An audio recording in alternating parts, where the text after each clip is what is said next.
আমি এখন দাঁড়িয়ে আছি সেই টুটলের বাড়ি, যে বাড়িটি অবস্থিত বগুড়া জেলার শিবগঞ্জ থানার অন্তর্ভুক্ত মোগামতলার পাশেই এই বাড়িটির অবস্থান।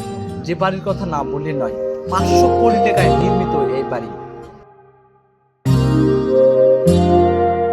বাংলাদেশের উত্তরাঞ্চলের এক প্রত্যন্ত গ্রামে দাঁড়িয়ে আছে এক রহস্যময় রাজপ্রাসাদ।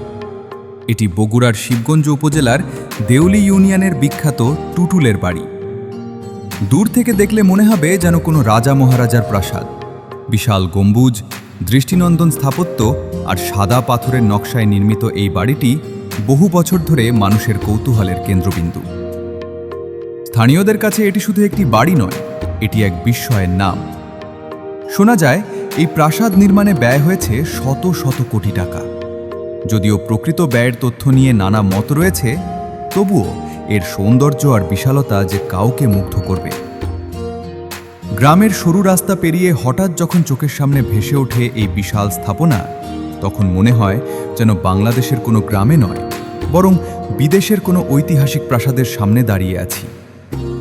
ড্রোনের চোখে উপরে থেকে দেখলে আরও স্পষ্ট হয় এর বিশালতা। চারপাশের সবুজ প্রকৃতির মাঝখানে মাথা উঁচু করে দাঁড়িয়ে থাকা এই স্থাপনাটি আজ বগুড়ার অন্যতম আলোচিত দর্শনীয় স্থান। এটাই টুটুলের বাড়ি, রহস্য, সৌন্দর্য আর বিলাসিতার এক অনন্য প্রতীক।